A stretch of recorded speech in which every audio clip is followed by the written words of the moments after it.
BFM Business, l'émission qui donne envie d'entreprendre, l'entreprise BFM avec les éco-entrepreneurs.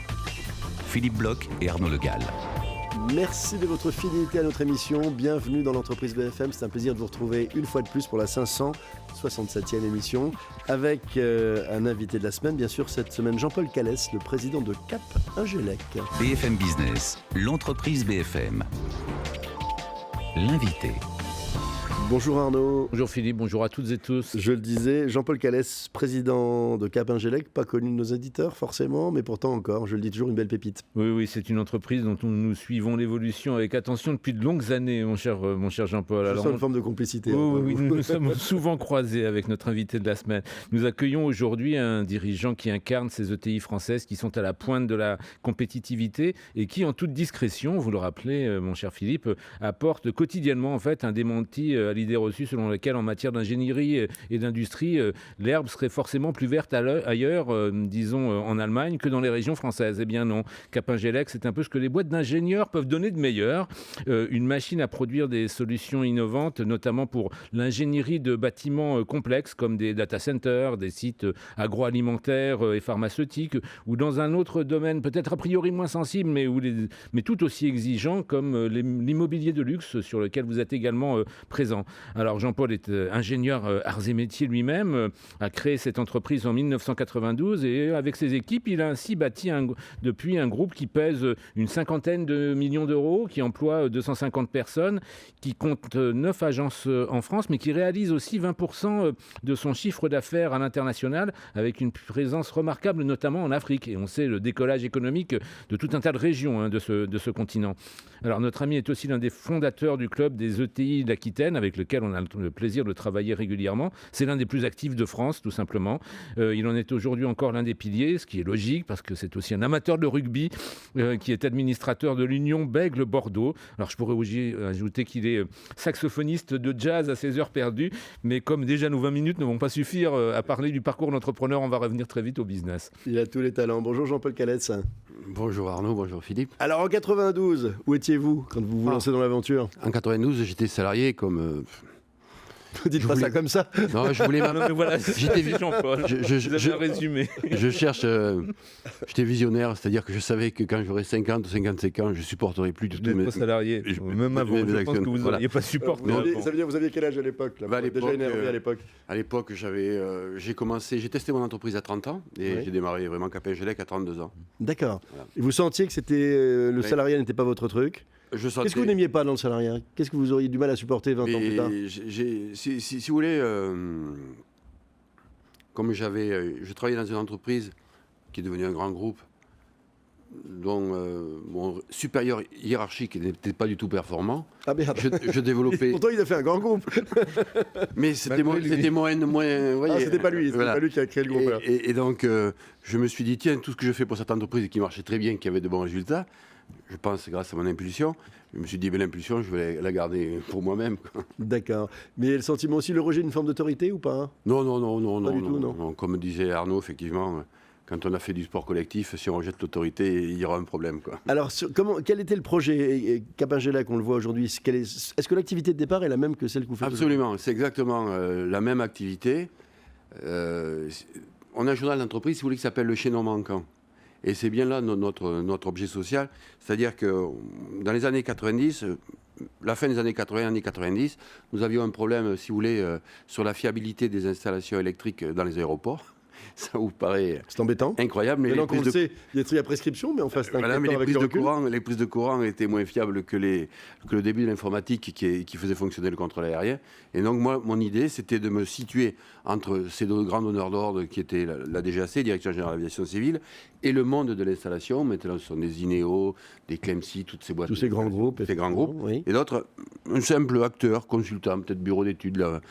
Et puis, je dirais qu'on a eu du talent.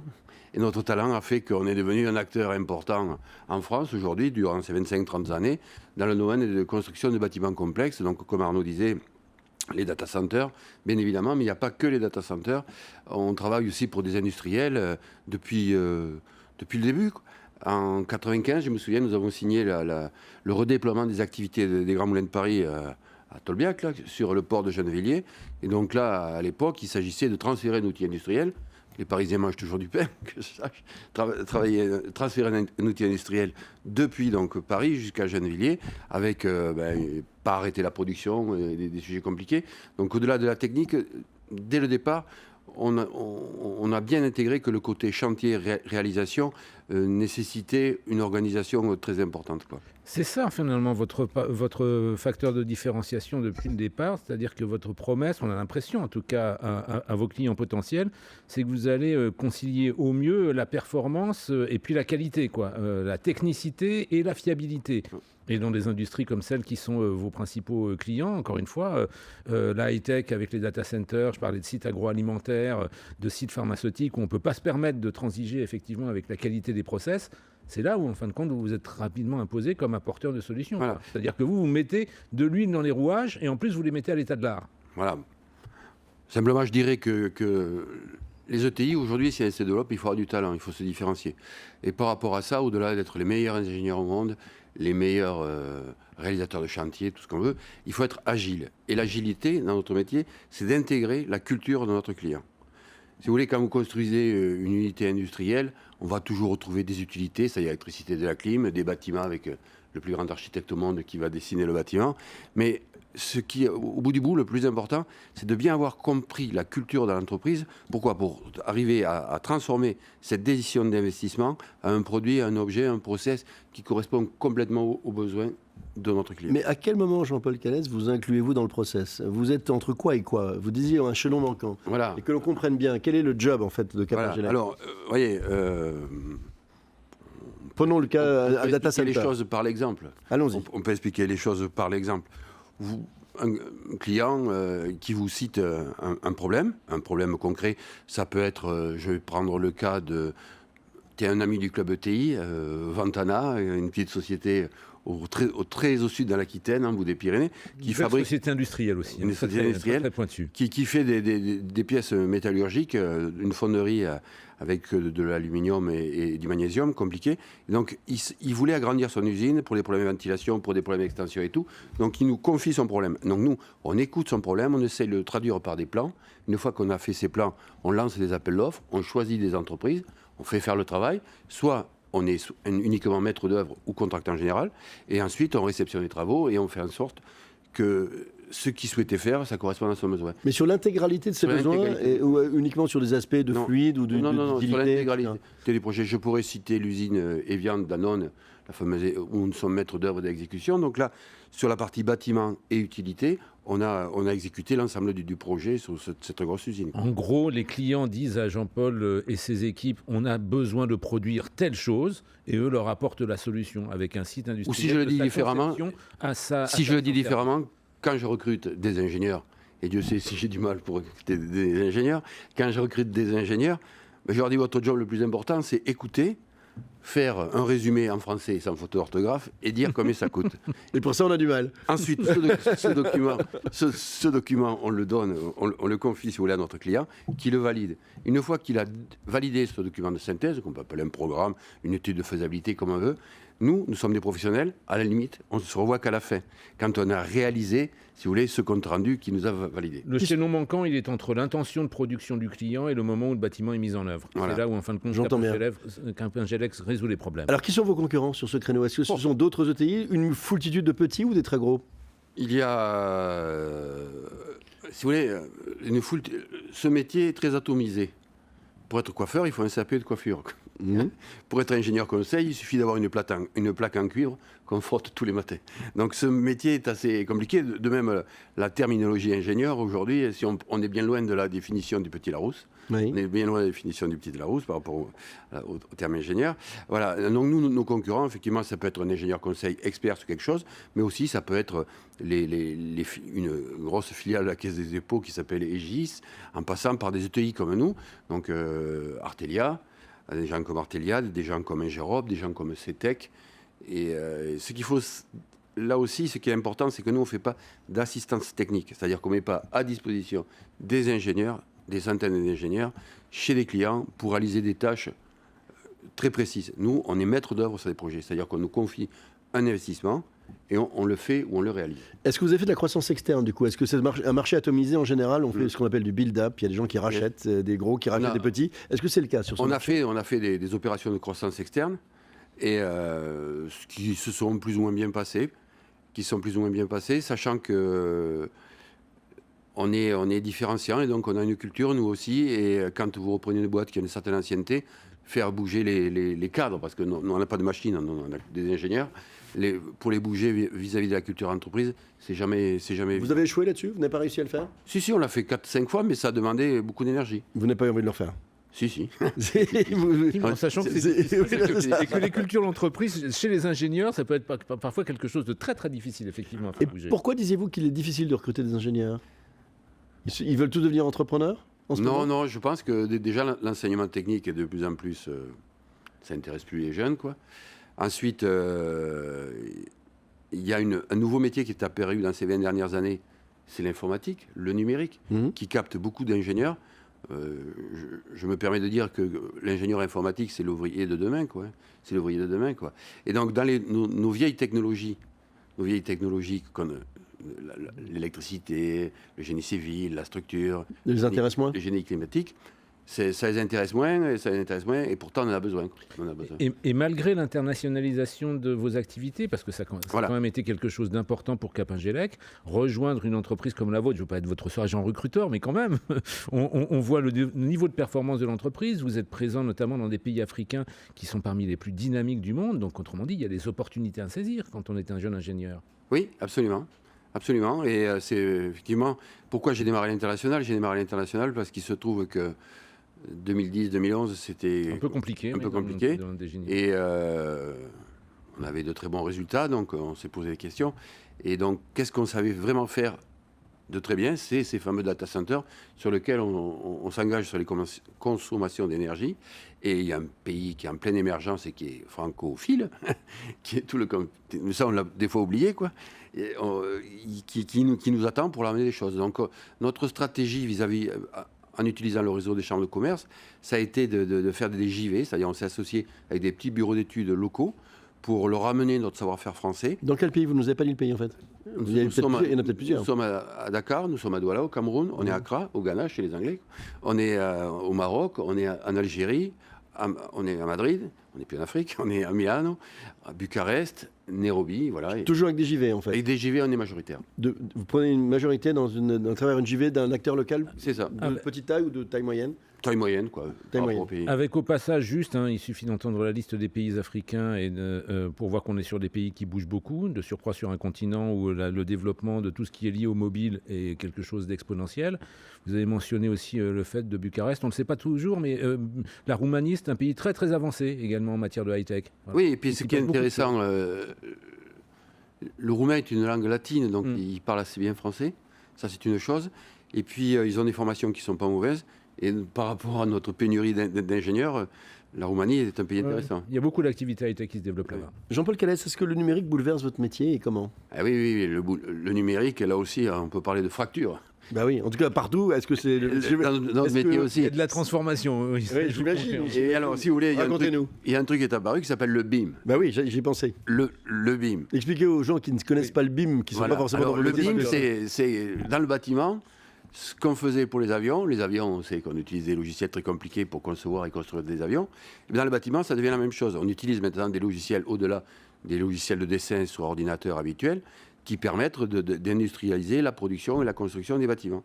Mais entre les jeunes ingénieurs qui sont formés, qui vont bien, et le monde du bâtiment, où vous avez des artisans qui doivent prendre des plans qui ont été faits sous ce format, les imprimer, il y a une fracture qui se crée. Là aussi, on peut parler de fracture. Alors que fait votre métier pour que la fracture se réduise? Notre métier, notre Syntec ingénierie, je ne sais pas s'il fait grand-chose par rapport à ça. Pour être tout à fait honnête. Ouais. Jean-Paul parle clair, en général. J'entends bien. Ce qu'il a à dire. C'est dommage, non? Parce que ça fait du bien à tout le monde, j'imagine. C'est tout à fait dommage. Le BIM, pour vous, c'est un atout ou c'est un handicap? C'est un mal nécessaire, quoi. C'est un mal nécessaire. Parce qu'on va plus vite? On va pas... normalement, on doit éviter de faire des erreurs. Il y a moins d'erreurs. On doit faire des erreurs. Par contre, un bâtiment, ça reste un bâtiment. Il faut garder du bon sens. Et si on informatise tout, on aura des soucis Si vous voulez un gros tuyau, on ne peut pas lui faire un coude à 90 degrés comme on veut, quoi. Bien sûr, bien sûr. Voilà. Donc, ce que on peut regretter aujourd'hui, dans un monde où il y a quand même beaucoup de jeunes qui sont au chômage et qui sont bien formés, c'est de ne pas nous écouter pour dire, voilà, vous avez des formations qui sont tout à fait qualifiantes dans ces métiers-là, orienter les jeunes plutôt vers là, que de faire des études importantes et intéressantes, mais qui derrière ne permettront pas d'avoir du travail. Et qui pour nous, on a besoin. Dans le monde industriel, aujourd'hui, dans nos activités industrielles, ce qui nous freine, c'est le recrutement. Vous êtes, je l'évoquais, vous êtes l'un des fondateurs et l'un des membres les plus actifs du club des ETI d'Aquitaine. Ça veut dire que vous avez aussi la possibilité de dialoguer avec les pouvoirs publics au niveau de la région en particulier. Je crois que vous avez un président de région, Alain Rousset, qui de surcroît écoute régulièrement les dirigeants d'ETI. Le message passe ou vous ramez toujours ?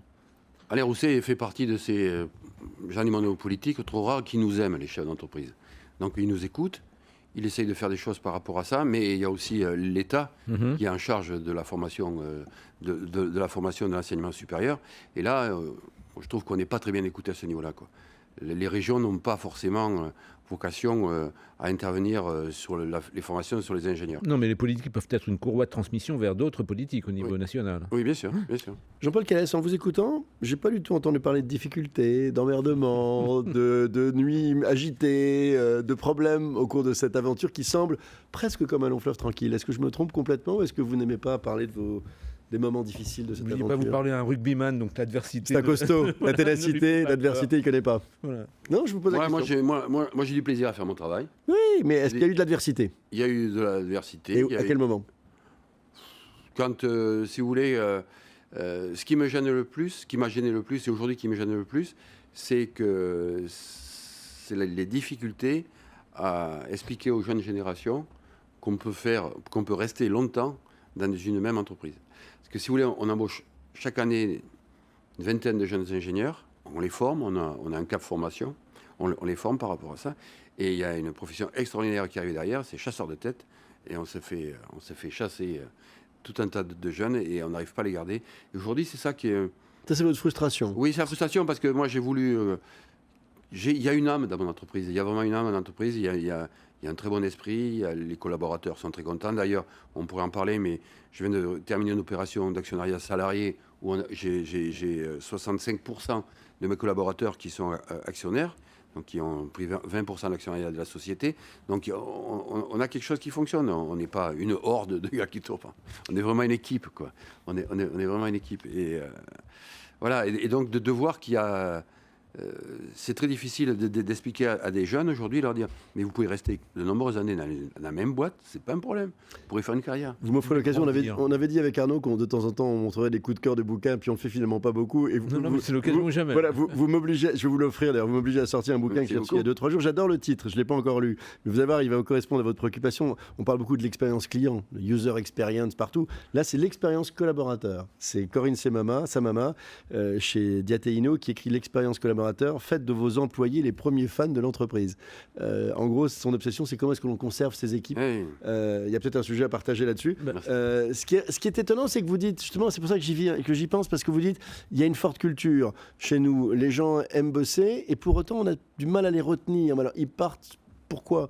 Pour créer des boîtes, parce que là, pas du gain Non, très clairement, il y a des sursalaires qui se mettent en place dans le métier d'ingénieur aujourd'hui. Oui. Le marché de l'emploi est tellement en tension que c'est vrai qu'il y a il est de plus en plus tendu, bien sûr. Il redevient tendu. Et les sursalaires, et puis il n'y a plus de déontologie chez mes confrères, quoi. LinkedIn est devenu un outil extraordinaire pour envoyer des offres d'emploi aux collaborateurs. Bien sûr. Vos prochains challenges, Jean-Paul Calès, quels sont-ils? Mes prochains challenges... Qu'est-ce qui vous excite encore dans cette belle aventure? L'Afrique un peu, chaque matin. Oui, l'international, bien sûr, mais ce qui me plaît, ce qui va me plaire, c'est transmettre mon entreprise à mon fils qui travaille sur Paris, à notre agence à Paris, et qui commence à bien prendre les clés du camion. Et moi, ce qui me passionne dans ce métier, c'est arriver à convaincre de nouveaux clients, donc sur la partie développement. Parce que le monde est vaste, on a beaucoup de choses à conquérir. Vous allez réussir à lui donner vraiment les clés du camion. On a reçu ici plein de successeurs, de repreneurs d'entreprises familiales. On adore voir comment, à quel moment le fondateur ou la fondatrice leur donne les clés. Vous allez le faire sans état d'âme? Passer vraiment le ballon. Ou est-ce que vous allez être sur son dos pendant 20 ans? Je ne pense pas que déjà, moi je suis bordelais, bien dans notre belle ville de Bordeaux, et mon fils est parisien. Donc on se voit relativement peu. Et je pense que quand les choses seront faites, elles seront faites. Parce qu'il y a le rugby, il y a la musique, et puis... Le saxophone. Le saxophone, le jazz. Vous arrivez à jouer? Ah, je joue souvent. Ça détend? Ça détend, et puis simplement, il faut être très concentré pour faire la musique, et quand on fait la musique, on ne pense qu'à la musique. Voilà. Et le rugby, vous en faites toujours? Ouf, le rugby, j'ai longtemps joué, mais bon, à mon âge... Administrateur de l'UBB, de l'Union Bègle-Bordeaux, donc il s'en occupe toujours. Là, je m'incline contre Bègle et Bordeaux. Merci beaucoup Jean-Paul Calès. Je rappelle que vous êtes le président de Capingelec. Quant à nous, tout de suite, la niaque de la semaine. BFM Business, l'entreprise BFM. La niaque de la semaine. Et la niaque, Arnaud, c'est une nouvelle niaque de l'Institut du mentorat avec Hubert Chartin, le fondateur de Weftel. Effectivement, nous accueillons une pépite high-tech, en fin de compte. Son métier, ses domaines d'expertise plutôt, c'est la métrologie réseau et télécom. Alors en français courant, ça veut dire les méthodes et les outils de test dédiés à l'installation, la maintenance et l'optimisation des infrastructures et aussi des applications. Vous l'évoquiez, c'est une entreprise qui a été sélectionnée par l'Institut du mentorat entrepreneurial. C'est donc qu'elle a déjà une jolie histoire de croissance. De fait, créée en 2002, elle a réalisé l'an passé un chiffre d'affaires de un peu plus de 7 millions d'euros. Mais je crois qu'elle veut aller plus loin, plus vite, plus fort. C'est encore de saison. Et donc, elle s'est tournée vers le mentorat. En 2 mots, Dominique Cristino, vous qui êtes le fondateur de cet institut du mentorat entrepreneurial, qu'est-ce qu'elle peut trouver à l'IME, une entreprise comme celle-ci? Et qui nous amène régulièrement à ses stars. Alors, qu'est-ce qu'elle peut trouver un père, un entrepreneur, exclusivement un entrepreneur, qui va, dans une relation mentorale, confronter ses positions, confronter ses idées sur une stratégie de développement, puisque l'IME, c'est le mentorat pour entrepreneurs pour la croissance, faire grandir les entreprises pour qu'elles arrivent à des ETI. Qui est un... À partir de quel moment on peut vous rejoindre l'IME en fait? Alors le minimum du minimum, c'est minimum 2 bilans, donc c'est-à-dire 2 ans. C'est 10 collaborateurs et 1 million d'euros de chiffre d'affaires. À partir de là, je peux frapper. Voilà, tout le monde cherchait. Alors maintenant, ça fait 12 ans, mais tout le monde cherchait. C'est quoi une entreprise de croissance? Personnellement, j'ai défini que c'était ça avec un projet de développement. Aujourd'hui, à l'IME, c'est les entreprises qui font 3, 4, 5, 10 millions d'euros de chiffre d'affaires. Et nous avons également le partenariat avec l'accélérateur BPI, BPI France, où là, on accompagne des entreprises de 10 à 40 millions d'euros qui vont grandir. Et c'est exactement ce qui s'est passé dans ce cas, puisque je crois que tu faisais en 2015 2 millions, 3 millions. On était à peu près à 3 millions de chiffre d'affaires. Oui. 3 millions de chiffre d'affaires. Et que là, en 2017, c'est 7 millions 3. Alors évidemment, c'est avant tout l'entrepreneur. Bien sûr, c'est Hubert. C'est Hubert. Grâce à Hubert. Maintenant, alors Hubert, peut-être que ça lui a donné un coup de main. Hubert Chartin, on a 3 minutes à peu près que vous nous racontiez à la fois très vite la boîte et puis le partenariat avec IME. D'accord. Alors la société, c'est une entreprise effectivement de technologie spécialisée en instrumentation, en télécommunication, réseau informatique, optique et cybersécurité. Wow. Notre métier Gros enjeu. D'accompagner les acteurs des réseaux, donc bien sûr les opérateurs, les intégrateurs, les installateurs, les utilisateurs finaux, oui, à obtenir l'opérationnalité, la performance et la qualité de service via des méthodes, donc une expertise avant tout, et via des outils qu'on va aider à mettre en place dans les infrastructures et à opérer. C'est le pitch parfait, en 30 secondes et on sait tout. Pourquoi vous l'avez frappé à la porte de l'IME et qu'est-ce que ça vous a apporté ce partenariat, ce mentorat en fait? Alors, la porte de l'IME s'est ouverte sur une belle histoire. Effectivement, ça a coïncidé avec mon arrivée en région parisienne. Il faut savoir que c'est une entreprise que j'ai développée jusqu'en 2015 en Bretagne. Copain d'Arnaud. Voilà.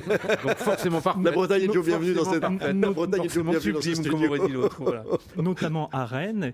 Et moi, j'ai toujours cru à l'apport des réseaux. Et donc, effectivement, je suis rentré à l'IME via le CJD, qui est le Centre des jeunes dirigeants. Vous êtes JD. Voilà. Oui. Là, ça me dit beaucoup de choses sur votre culture managériale. Alors, qu'est-ce que ça vous a apporté que vous n'aviez pas? Qu'est-ce qui s'est passé, les déclics qui ont été rendus possibles par cette association? Voilà. Alors, l'IME, je pense que c'est tout d'abord le mentorat, c'est-à-dire effectivement le fait d'être associé à un entrepreneur référent. Donc moi, en l'occurrence, c'était Philippe Hed, directeur général de Nextirawan, que je salue. Et effectivement, ça permet pendant 18 mois de confronter ses idées, de confronter sa stratégie et de prendre, d'être éclairé et de prendre les bonnes directions. Il y a eu des décisions que vous n'auriez pas prises de la même façon, vraiment? Il y a des décisions que j'ai pu fermer. fermé. Notamment. Ouais. Et ça m'a permis aussi de me mettre dans une dynamique, puisque effectivement la volonté de l'IME, c'est d'accélérer la croissance. Oui. Et il y a non seulement le mentorat, mais aussi l'accompagnement autour de petits déjeuners thématiques ou de recherches autour de divers sujets, qui est aussi très précieux. C'est limité à 18 mois, Dominique. Il y a un début, un milieu et une fin. C'est 18. Même si à 80%, il continue à se voir. Parce qu'il reste copains et il y a des atomes crochus. Il y a une petite année où quelqu'un que vous connaissez bien, Jean-Luc Petit-Huguenin, qui est un des mentors de l'Institut du mentor entrepreneurial, m'appelait pour dîner un soir avec lui et avec ses 2 premiers mentorés qu'il a eu il y a 7 ans. Donc ils restent ensemble. À se ensemble. voir, moins bien sûr. Alors, what's next, Hubert, quand il n'y aura plus le mentorat? Il se termine quand, ce mentorat? Alors, le mentorat est terminé. Alors, what's now? Effectivement. Je pense que la réflexion entre dirigeants est quelque chose d'extrêmement précieux, donc je suis rentré à l'APM. Alors, souvent, il y a souvent JD, CJD, APM, donc vous êtes sur un parcours classique de l'entrepreneur qui a l'intelligence de se faire accompagner. Et il pourra revenir d'ici 2 ans, 3 ans, quand il aura déjà digérer sa croissance pour refaire de la croissance. Il sera forcément le bienvenu. Merci beaucoup Dominique Crestino, merci beaucoup Hubert Chartrain, merci Jean-Paul Callès. C'est la fin de notre émission. On se retrouve bien sûr le week-end prochain pour une nouvelle édition de l'entreprise BFM. Bonne fin de semaine à tous. Ciao. BFM Business, l'entreprise BFM. L'émission qui donne envie d'entreprendre.